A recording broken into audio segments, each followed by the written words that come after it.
Ambassador, very quickly, I mean, how does one work with the optics and the timeline which we have for all our viewers? You can't call someone a threat in the morning after having a gala dinner with them in the evening. How does one diplomatically reconcile with the recent optics?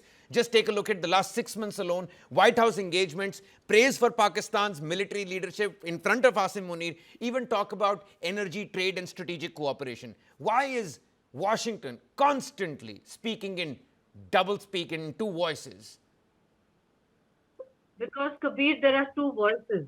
One is Trump's voice and one is Washington's voice. They don't seem to be converging. A couple of days ago, his counterintelligence sent in his resignation saying that he has difficulties with the perception that Iran is still a nuclear threat and that attacks were not required.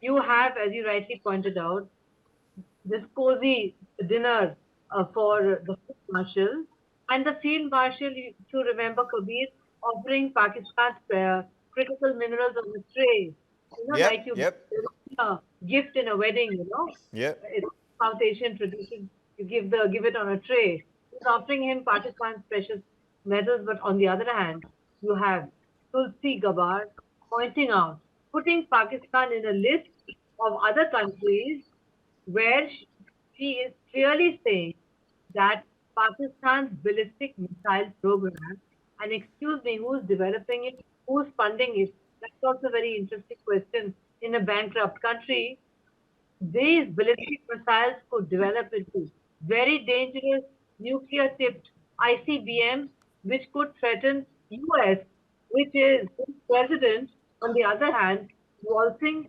with the field marshal. It would appear to me, Kabir, that apart from the many other contradictions, some perhaps believe in Hegelian dialectics, because everything that he says the next day is the opposite. Everything he says his own closest aides contradict him. And if Iran was no longer a nuclear threat after the June attack, then why go in and attack Iran in this manner and cause a global crisis for energy and oil? Exactly. It makes no sense. So I think that since she said this under oath, you have to believe Tulsi Gabbard that Pakistan is a threat because of its ballistic missile program, the number of ballistic missiles it has, and then the question arises, who's funding it? How is it being funded? What are the directions of these missiles? Where are they being funded? Etc., etc. It's a very, very troubling scenario, Kabir, that we're looking at today. We're learning of Jared Kushner going from door to door asking for money. They already need about $200 billion more.